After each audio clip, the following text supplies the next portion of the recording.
Good morning, everybody. Today is Wednesday, March the 3rd, 2021. And as you can tell, I'm recording this lesson to help you guys out to be successful and finishing off our second unit, really, on the quadratics and functions. We're going to look at a handout that was provided to you on the graphing of parabolas. And I'm going to take a look at some of the examples. Let me share my screen with you.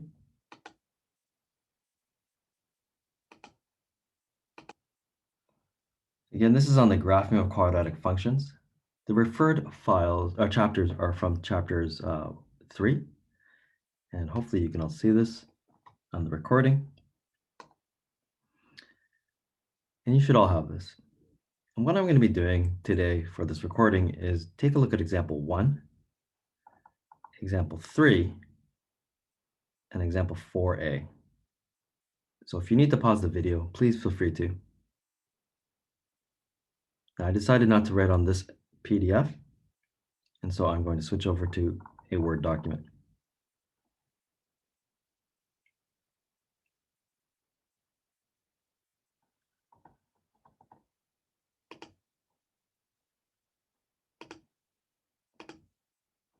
So what we have for example 1 is the families of quadratic functions. And basically, what you're supposed to do out of these questions is take a look at what you see or what's going on. And this is actually a good comprehension question. So the first question, example A, notice the equation says f at x equals 2 times x minus 3 times x plus 2. And the second equation is g at x equals negative 5 times x minus 3 times x plus 2. Really, what we have to remember from grade 10 and grade 11 from this quadratic unit is that there's 3 forms. The first form is standard form. The second form that we were taught in grade 10 and 11 is factor form. And I'm going to use the one that you were taught in grade 10. And the last form is vertex form. And all of these forms of quadratics, you kind of need to know. So I will try to relate to what you need to see. And clearly this form, for example A, this is clearly the factored form. What else do you notice? Well, both of them, if you actually heard me say the equations, they both have the same roots.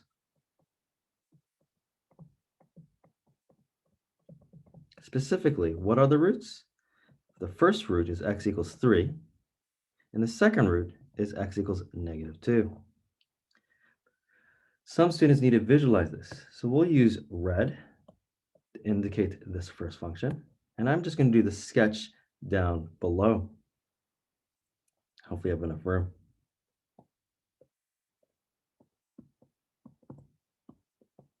And again, you don't need to really sketch these out, but I think you understand what I'm trying to do. So the first root has the roots of well, they both have the same roots at 3. And again, this is a sketch, and at negative 2. So something that looks like this. But a lot of you notice for the first function, it opens up. And the reason why it opens up is because the a term is positive 2. So it looks something like this. Maybe this is not perfect, but yeah, something maybe looks like that. Right? Because those are the two roots. How about for g at x? We'll use blue. And notice it has the same roots. But in this case, first of all, the a is negative, and it opens down. And it's very, very skinny. So let me just exaggerate it. And I apologize going into the screen there. But what else do they have the same? I think some you can see it. What's this dashed line?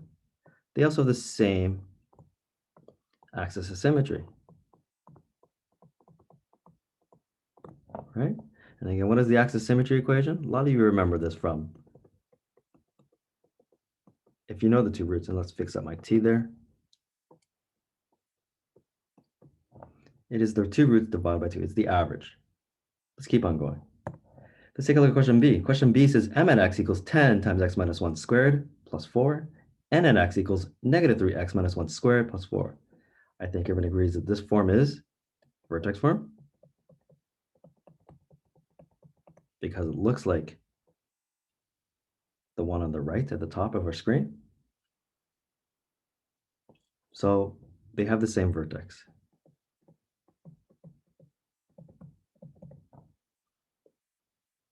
Let's show this one visually. Again, I'm going to sketch out the parabola on the XY axis, and we'll use different colors so everyone can see it. So we'll use green for M and X. So 1 and 4, and I'm just going to make this slightly smaller scale, just so I can fit it in. So this one means that vertex is there, and that parabola opens up. It's supposed to be really, really skinny, but I'm just going to exaggerate it. So hopefully everyone understands that. For the N at X, notice it has the same vertex, so I think it's purple. And it's opening down, and it should be slightly not as skinny. It's still skinny, but it's supposed to be, we're supposed to exaggerate it because the degree of the A value, and between 10 and 3, 10 is very, very, virtually stretched, and 3 is not as stretched, but it's opening down. So if we were talking about just right now, for example, A and B from this question, there's some differences, right? This is only asked for similarities. Really clearly, some of you can see that this also has the same axis symmetry, but the differences are, one's opening up, one's opening down, and one's vertically stretched, and one's vertically compressed, kind of, right? So I think a lot of you understand what we're trying to do. Okay, so same axis symmetry. The last one, I think a lot of you see is question C, and we have R at X equals 3x squared plus 5x minus 1, and S at X equals negative 2x squared plus 9x minus 1. A lot of you heard me say this, and I think some of you actually understand this is clearly standard. And a lot of you realize they both have the same C value, which really means same y-intercept. So let's see what this looks like. I apologize, I actually don't know what these graphs look like because it doesn't really matter. But for R at X, and we'll use, I think I'm running out of colors here, so we'll use orange for R at X at negative 1, and I think I drew this wrong in the class, but that's okay. At negative 1, maybe it looks something like this.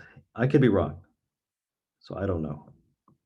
It might be on the other side, but we definitely know it opens up because the A value is 3. And let's just do a different color here. We'll use this darker green. Maybe it's purple. Oops. I don't know why it's changed like that. Sorry about that, ladies and gentlemen. So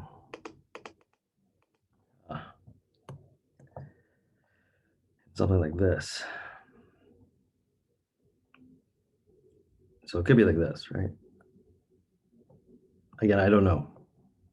I don't know if I'm on the right-hand side or not. I'm just trying to say they both have the same y-intercept.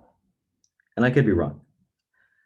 But that's what we're talking about, families. Basically, when there's a condition that's the same, they're called families.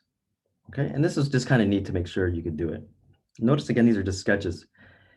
And frankly, this example 1, although it's really, really good, on our test, it's not arduous. It's just making sure you kind of relate things. And hopefully you're understanding what I'm trying to do. Let's move on to example 3, though.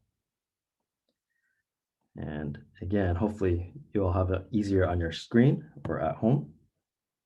Example 3, and I'll read the problem too. Determine the equation of the quadratic function in standard form with a vertex of -4, -5, and passing through -2, -1.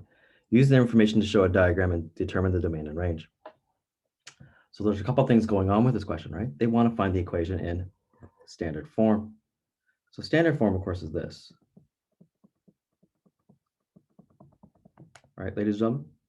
However, notice that the vertex is -4, -5.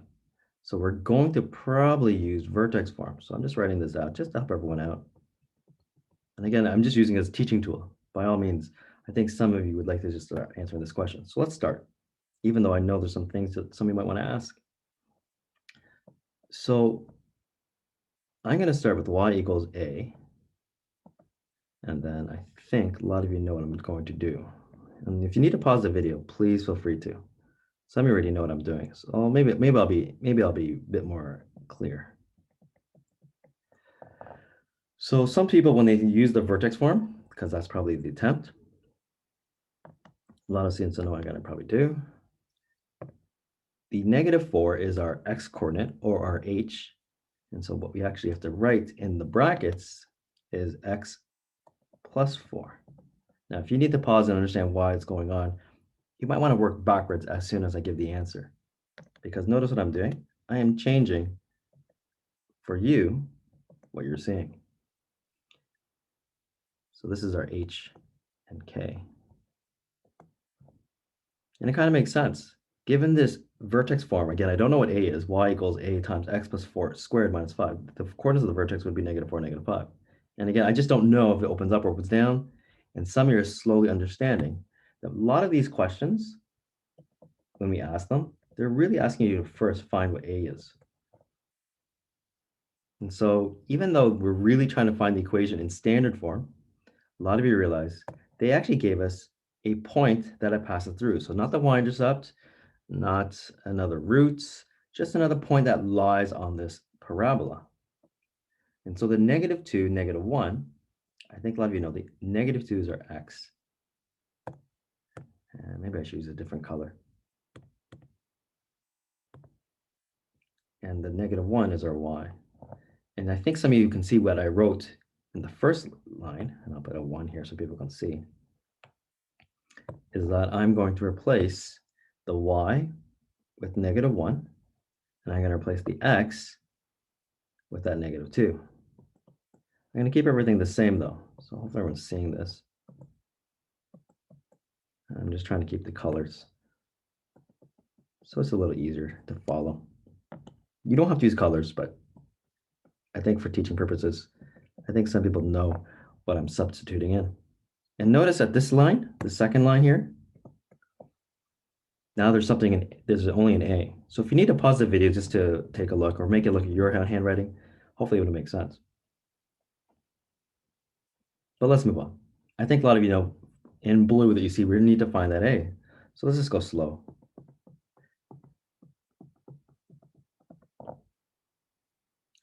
Notice what I'm going to do next. I can add 5 to both sides, and 5 minus 1 is really 4, and 2 squared is really 4.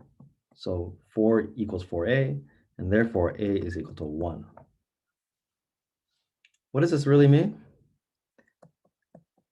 When you put it all together into vertex form, y is equal to 1 x plus 4 squared minus 5. Now, we didn't know that this was going to happen, right? But the a term is actually here, and it is positive, so this parabola opens up, and it's going to look normal, and the vertex is -4, -5. I'm actually not going to use the graph, if that's okay, the grid. So just to show you as a sketch, and again, if you need to zoom in or pause the video and take a snapshot or whatever, hopefully you're going to try this yourself. -4, -5 is here, right? And I'll definitely show hopefully everyone what we're doing. And that's that vertex, -4, -5. And definitely it opens up. So something like this. So we should have definitely had a more like that. And that -2, -1 is maybe right about there. So I'm just trying to emphasize that -2, and that orange is -1.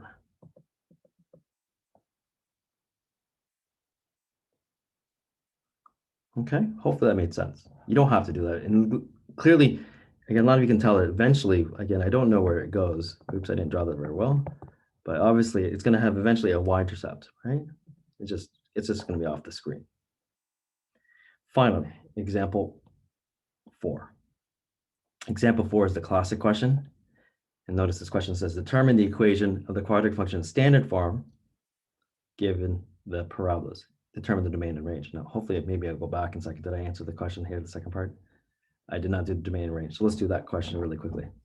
So use information to show a diagram and determine the domain and range. So the domain for this, I think everyone knows that all parabolas, x belongs to all real numbers. My handwriting is horrible, ladies and gentlemen. My apologies. And the range, notice it opens up. So y is greater than or equal to -5. I think some of you are slowly understanding the relationship now of A of the orientation. So let's go back to this one. We're going to do example 4. Hopefully everyone can zoom in. I'll zoom in a bit further, and it's probably easier. So there's a couple ways of doing this question. A lot of you know what I'm going to probably do. I think everyone can see, we can read these two x-intercepts or the zeros.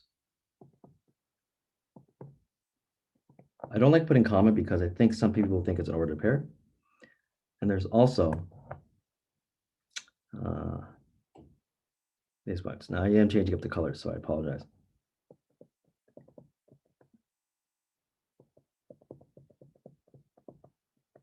So there's a couple ways to do this question, but I'm going to do it, I think, how most students will do this question. So I have the vertex, so we're going to do almost exactly the same thing what we did in our previous example.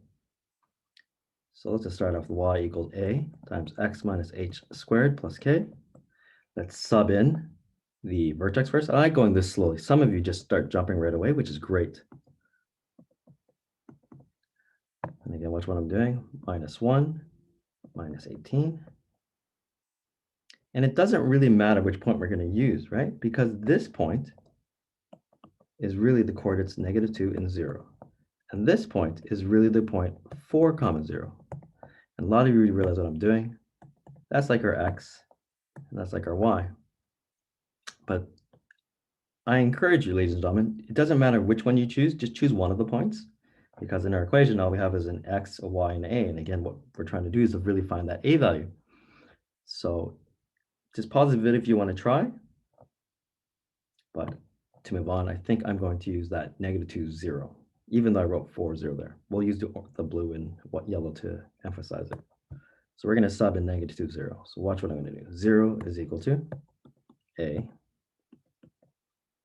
That's, of course, minus 1, minus 18. And I'm going to plug in that -2. Oops, I should use blue. So I think that's what it's doing. Okay. Let's keep on going. Add 18 to both sides. And also do with the brackets there.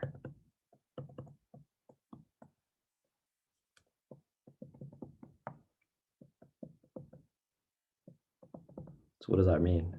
2 times x minus 1 squared minus 18. Everyone should be able to expand this.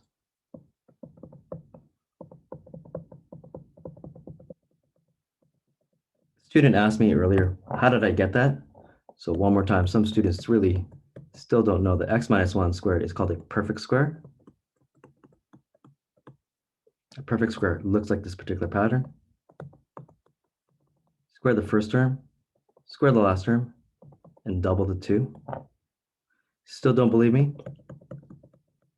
Foil this. Prove it to yourself if you still really don't know what a perfect square is.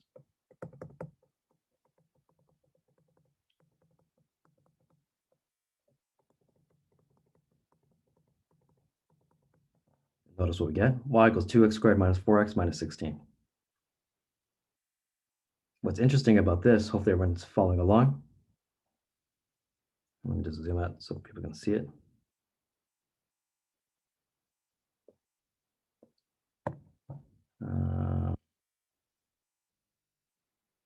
I used all the colors. I should have thought this out better.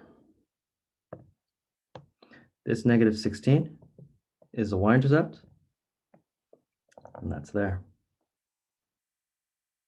So try to do question B yourself. It's a little different, but just a big hint for question B. The y-intercept for question B is -18. Specifically, that coordinate is 0, -18. And I think some of you can see this vertex right there. And I think that's -4 and -2. So try to question B on your own. Hope you found this video not enjoyable, but hopefully it made more understanding of what example 4 was and how to do that. And I think you will be ready for your unit test. Thank you so much for joining in and listening to me. Hopefully this helped. Have a nice day.